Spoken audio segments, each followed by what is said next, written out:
Have you ever stared at your bank account balance and wondered why building wealth feels like pushing a boulder uphill while wearing roller skates? You're not alone in this financial frustration. There's actually a mathematical and psychological reason why accumulating your first $100,000 feels impossibly difficult, while the wealthy seem to add money to their accounts effortlessly. What if I told you that once you hit that magical six-figure mark, the next 100,000 becomes dramatically easier to achieve? It sounds too good to be true, but stick around because I'm about to reveal why this phenomenon happens and, more importantly, how you can use this knowledge to accelerate your own wealth building journey. My name is Nick, and today we're diving deep into one of the most counterintuitive aspects of personal finance. By the end of this video, you'll understand exactly why your current financial struggles are temporary and how the game completely changes once you reach certain milestones. Here's what we're going to cover. First, I'll break down the brutal mathematics that make early wealth accumulation so challenging. Then, we'll explore the psychological barriers that keep most people stuck in financial quicksand. Finally, I'll share practical strategies you can implement immediately to fast-track your way to that first $100,000. But before we jump in, let me paint you a picture that might sound familiar. You've probably heard successful investors and entrepreneurs say things like, the first 100,000 is the hardest, or once you have money, making more money becomes easy. These aren't just feel-good platitudes from people trying to sound wise on social media, but there's genuine science behind these statements. Think about it this way. If wealth accumulation were a video game, the first $100,000 would be like playing on expert mode with a broken controller, while the next 100,000 would be like switching to easy mode with cheat codes enabled. The rules of the game literally change as your financial position improves. Now, you might be thinking, Nick, that's great and all, but I'm still struggling to save my first $1,000, let alone $100,000. I hear you, and that's exactly why understanding this concept is so crucial. Once you grasp why the system works this way, you can start making strategic decisions that work with the mathematics of wealth building rather than against it. Let's start with the most obvious challenge. When you're starting from zero, every dollar you save comes directly from your own pocket. There's no magical money fairy contributing to your account while you sleep. No compound interest working overtime to multiply your efforts. It's just you, your income, and whatever discipline you can muster to spend less than you earn. This is what I call the manual labor phase of wealth building. You're essentially doing all the heavy lifting yourself, one paycheck at a time. It's like trying to fill a swimming pool with a garden hose while someone keeps pulling the plug. Progress feels painfully slow because, mathematically speaking, it is slow.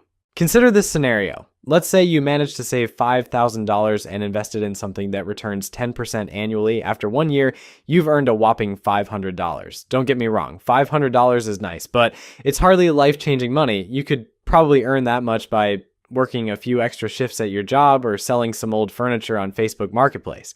When your returns are measured in hundreds rather than thousands, it's easy to think that investing isn't worth the effort. This is where many people make the critical mistake of giving up too early. They see these small returns and conclude that building wealth through investing is a waste of time. It's like judging the power of a rocket by watching it slowly roll down the launch pad before ignition.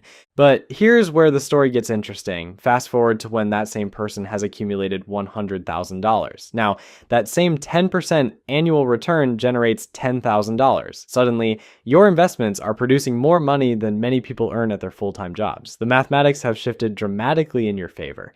This is when wealth building stops feeling like punishment and starts feeling like magic.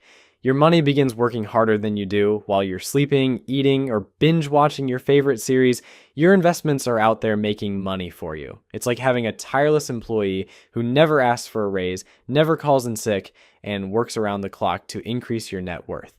The psychological impact of this shift cannot be overstated. When you can see your investments generating meaningful amounts of money, everything changes. You become more motivated to save because the rewards are tangible and significant. You start looking for ways to optimize your financial strategy because the potential payoffs are substantial. This creates what I call the acceleration effect. The more money you have invested, the more motivated you become to invest it even more. It's a positive feedback loop that compounds both mathematically and psychologically. Success breeds more success, and the wealthy understand this principle better than anyone. But let's address the elephant in the room. If this is also straightforward, why isn't everyone wealthy? Why do so many people struggle to accumulate even modest amounts of savings? The answer lies in understanding the barriers that prevent most people from reaching that critical first milestone. The biggest obstacle isn't lack of knowledge or even lack of income, though those certainly play a role. The real culprit is something far more insidious: the psychology of delayed gratification in a culture that celebrates instant everything. We live in a world where you can get almost anything delivered to your door within hours, where entertainment is available on demand, and where social media provides instant validation for our thoughts and opinions. In this environment, the idea of sacrificing today's pleasures for tomorrow's financial security feels almost absurd. Why would you skip that expensive dinner when you can just put it on a credit card? Why would you drive an older, reliable car when you can finance something shiny and new? Why would you live in a modest apartment when you can stretch your budget for something more impressive? These seemingly small decisions compound over time, creating what I call the lifestyle trap. Each individual choice might seem insignificant, but collectively they create a pattern of spending that makes wealth accumulation nearly impossible. It's like trying to fill that swimming pool while someone keeps making the holes in the bottom bigger. The tragedy is that most people don't realize they're trapped until it's almost too late. They wake up at 40 or 50 years old, realize they have virtually nothing saved for retirement, and panic. Suddenly, they're trying to compress decades of wealth building into the few working years they have left. It's financial triage at its most desperate. This is where understanding the mathematics of wealth building becomes crucial. When you realize that your financial decisions in your 20s and 30s have exponentially more impact than the same decisions in your 40s and 50s, you start making different choices. Time becomes your most valuable asset, and you begin treating it with the respect it deserves. The good news is that it's never too late to change course, but the earlier you start, the easier the journey becomes. This brings us to the practical question: how do you actually bridge the gap between where you are now and that first $100,000? The answer isn't as complicated as the financial industry wants you to believe, but it does require a fundamental shift in how you think about money. Most people approach wealth building like they're trying to lose weight by doing 1,000 crunches once a year instead of taking a daily walk. They look for the magic bullet, the perfect investment, the secret strategy that will transform their finances overnight. But here's the uncomfortable truth: there is no shortcut. The path to that first $100,000 is paved with boring, unsexy decisions that compound over time. It's about consistently choosing the less exciting option day after day, month after month, until those small sacrifices snowball into something significant. Let me give you a reality check that might sting a little. If you're currently living paycheck to paycheck, complaining about how impossible it is to save money while simultaneously having subscriptions to 17 different streaming services, eating takeout 4 times a week, and financing a car that costs more than some people's annual salary, then you're not really trying to build wealth. You're just hoping wealth will accidentally happen to you. That's like saying you want to run a marathon while refusing to exercise. It's magical thinking, and magical thinking doesn't pay the bills or fund your retirement. The first step is brutally honest self-assessment. Track every penny you spend for 1 month. Not just the big stuff, but everything. That morning coffee, the impulse purchases at the grocery store, the random apps you download and forget about, the convenience fees you pay because you can't be bothered to plan ahead. Most people are shocked when they see where their money actually goes versus where they think it goes. I had a friend who swore up and down that he couldn't afford to invest because he barely made ends meet. Then he tracked his spending and discovered he was spending over $300 a month on food delivery alone. $300. That's $3,600 a year that could have been invested instead of converted into late night regret and empty containers. Once you know where your money's going, you can start making strategic cuts. Notice I said strategic, not arbitrary. Cutting everything and living like a monk isn't sustainable for most people. You'll burn out, rebel against your own budget, and end up in a worse position than when you started. It's the financial equivalent of crash dieting. Instead, identify the spending that brings you genuine joy, and the spending that's just mindless habit. Keep the joy, eliminate the habit. Maybe you love going to concerts and that's worth every penny to you. Great, keep doing that. But maybe you're also paying for a gym membership you haven't used in 6 months and buying lunch every day because you can't be bothered to meal prep. Those are easy targets. The goal isn't to live like a pauper, it's to be intentional with your money. Every dollar should have a purpose, whether that purpose is immediate enjoyment, future security, or something in between. When you start thinking about money as a finite resource that should be allocated strategically rather than spent randomly, everything changes. But cutting expenses is only half the equation. The other half is increasing your income, and this is where most people get stuck in scarcity thinking. They assume their current job is their only source of income, and that their current salary is set in stone. This might have been true 50 years ago, but we live in the most opportunity-rich environment in human history. You literally have access to a global marketplace through the device you're probably watching this video on. You can start a business, freelance your skills, create content, buy and sell products, or offer services to people anywhere in the world. The barriers to entry for generating additional income have never been lower. Now, I'm not saying it's easy. Building a side income takes time, effort, and persistence. But it's absolutely possible if you're willing to exchange short-term comfort for long-term financial freedom. The question is whether you're more committed to your Netflix schedule or your financial future. Here's something most financial advisors won't tell you because it doesn't involve them selling you products. The fastest way to your first $100,000 isn't through complex investment strategies or exotic financial instruments. It's through maximizing the gap between what you earn and what you spend, then investing that difference in boring, reliable assets. I know, boring doesn't sell courses or get clicks on social media. Everyone wants to hear about the cryptocurrency that's going to make them rich or the stock pick that will double their money. But the math is ruthlessly simple. If you can save and invest $2,000 per month in assets that return 8% annually, you'll have your first $100,000 in less than 4 years. The challenge isn't the math, it's the discipline. $2,000 a month sounds like a lot when you're used to spending everything you earn, but break it down.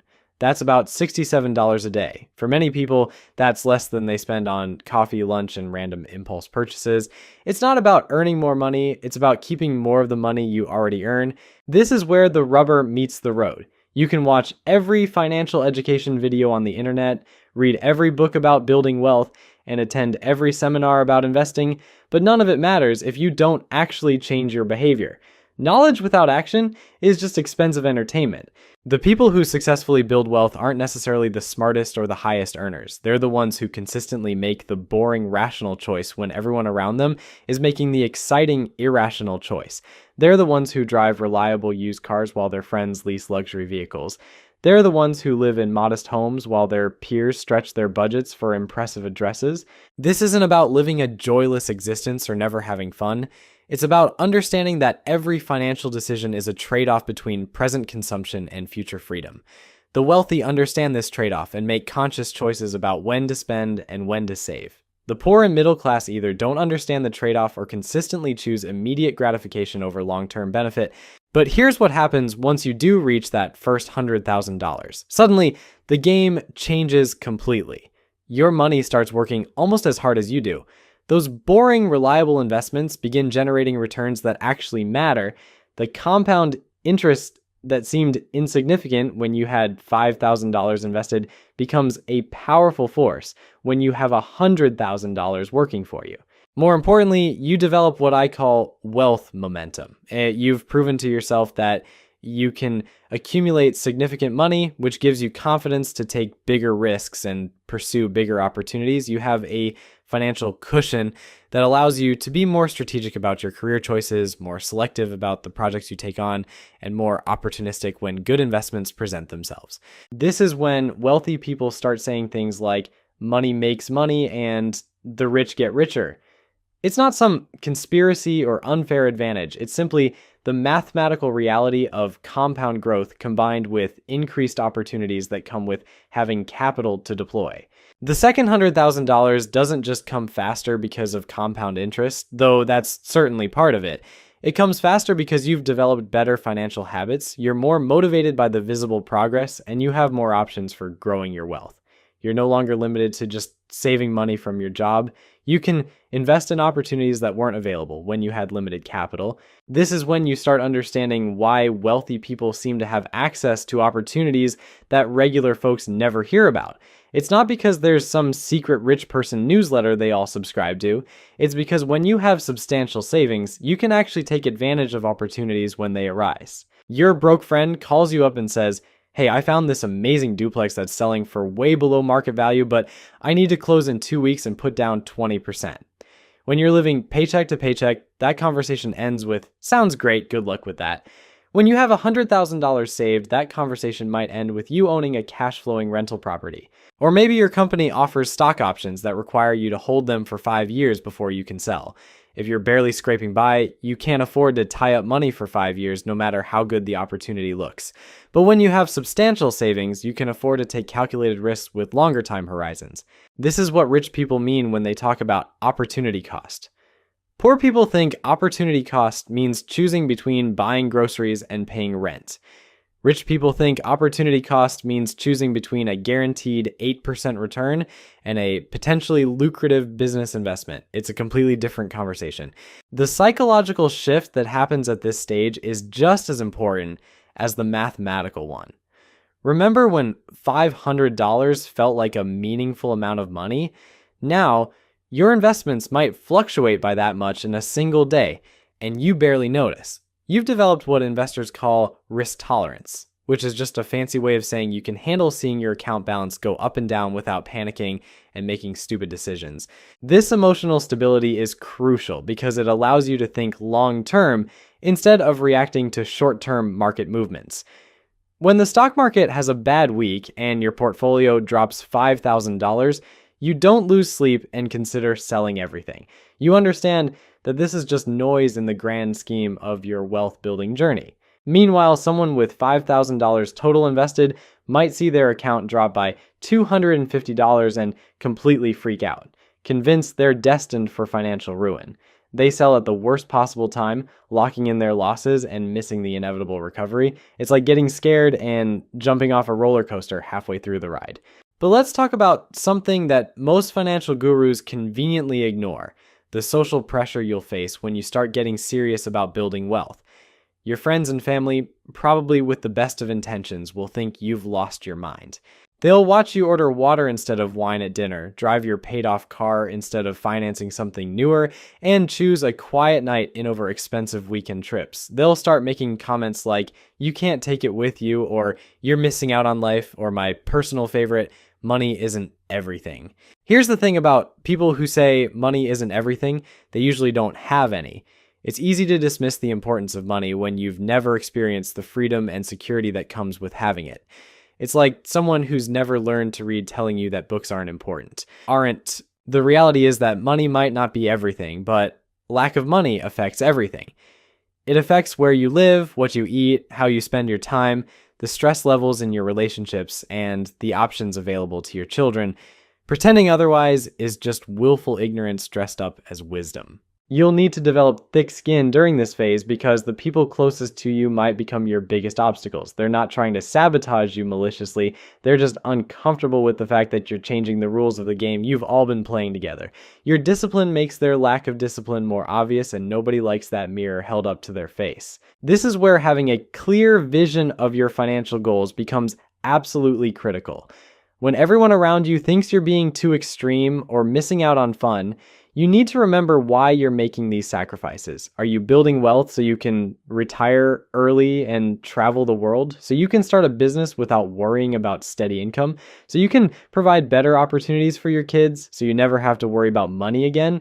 Whatever your reason, it needs to be compelling enough to sustain you through the inevitable moments of doubt and social pressure. Because trust me, those moments will come.